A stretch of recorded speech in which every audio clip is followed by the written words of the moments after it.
তদন্ত কি হবে, তদন্তের ফলাফল কি হবে সেটা আমি বলতে পারবো না এখনো, কারণ তদন্ত কিভাবে কাকে দিয়ে করাচ্ছে এটাও আমাদের বোধগম্য নয়। তবে এই পরিস্থিতি স্থিতিশীল করার জন্য একটা পদক্ষেপ গ্রহণ করা দরকার। আমি আপনার মাধ্যমে বলতে চাই যে যৌথ বাহিনীর করে এখন মানে পুলিশ পারবে না, পুলিশের ওরকম সক্ষমতা নাই আমার মতে। পুলিশ, আর্মি, বিজিবি, এয়ারফোর্স, তারপরে আপনার নেভি, এগুলো সমন্বয়ে একটা যৌথ বাহিনীতে টিম করা দরকার এখন, to protect all this violence.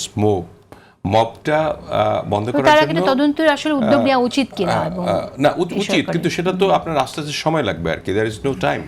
আপনার এখন আজকে 23 তারিখ বা 22 তারিখ, আপনার ইলেকশনের আছে আর মাত্র 1.5 মাস বা কয়েকদিন বেশি। তো এই ইলেকশনের সময় অ্যাটলিস্ট একটা মাস, এই এখন থেকে যদি 1 জানুয়ারি থেকেও যদি এই যৌথ বাহিনী যদি এই আপনার এই মব কালচারটাকে বন্ধ করার জন্য একটা উদ্যোগ নেয়, তারা সুন্দরভাবে একটা ডিজাইন করে, তাহলে আমার মনে হয় যে ইলেকশনটা পর্যন্ত ঠিক পথে থাকা যাবে আর কি।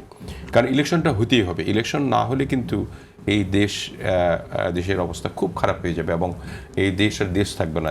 যেটা আমার ভাই বললেন যে ফেল স্টেট হিসেবে কিন্তু অলরেডি পরিগণিত হয়েছে প্রায়। তো এটা ফেল স্টেট হলে পরে কার লাভ হবে, এই জিনিসগুলো চিন্তা করা দরকার আর কি। তো জনগণের স্বার্থে আমি বলবো যে এটার পদক্ষেপ খুব তাড়াতাড়ি নেওয়া উচিত। এবং চিফ অ্যাডভাইজার নিজে উদ্যোগ নিয়ে তার ভিতরের অংশ যাই থাকুক না কেন, সে এই বাহিনীগুলির সঙ্গে বসে একটা শৃঙ্খলা আনয়নের জন্য একটা ব্যবস্থা গ্রহণ করা দরকার। আমার কাছে মনে হয় যে আসলে তখন যে বলেছিল, সবাই কিন্তু বলেছিল যে জনগণ এখন বুঝতে পারছে। আমাদের 5ই আগস্টের পরপরই আমরা 3 দিন পরে একটা মিটিং করেছিলাম, যদি বড় ধরনের একটা বোধহয় 6 তারিখ ওদের করলাম না, 7 তারিখ বা 8 তারিখে মিটিং করেছিলাম আর কি।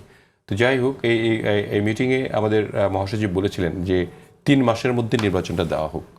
তখন যেহেতু সবাই ঐক্যবদ্ধভাবে আমরা গণঅভ্যুত্থানটা ঘটিয়েছিলাম, তখন 3 মাসের মধ্যে নির্বাচনটা হলে এমনকি তাহলে আমাদের সংবিধানও রক্ষা হতো।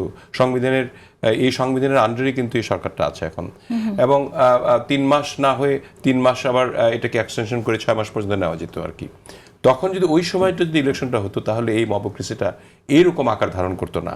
আর এরকম চাঁদাবাজির নামে, তারপরে পোস্টিংয়ের নামে ডানপন্থীদের উত্থান যেভাবে হচ্ছে, এটা তো টাকার বিষয় আর কি।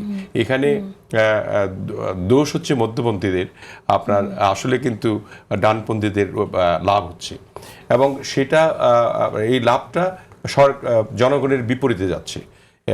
দেশটা যেভাবে লুটেপুটে নষ্ট করে দিয়ে গেছে শেখ হাসিনা, সেটাকে পুনর্গঠন করার জন্য যে প্রচেষ্টা আমাদের সকলের থাকা উচিত ছিল, সেটা থেকে আমরা বিচ্যুত হয়ে যাচ্ছি।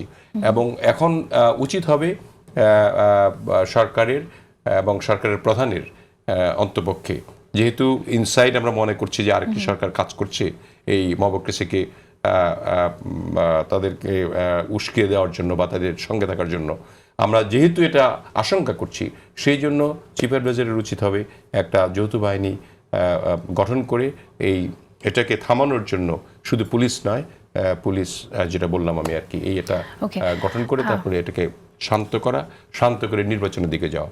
নির্বাচন হলে অনেকটা আশা করা যায় যে স্থিতিশীলতা কিছুটা আসবে। স্থিতিশীলতা আসবে।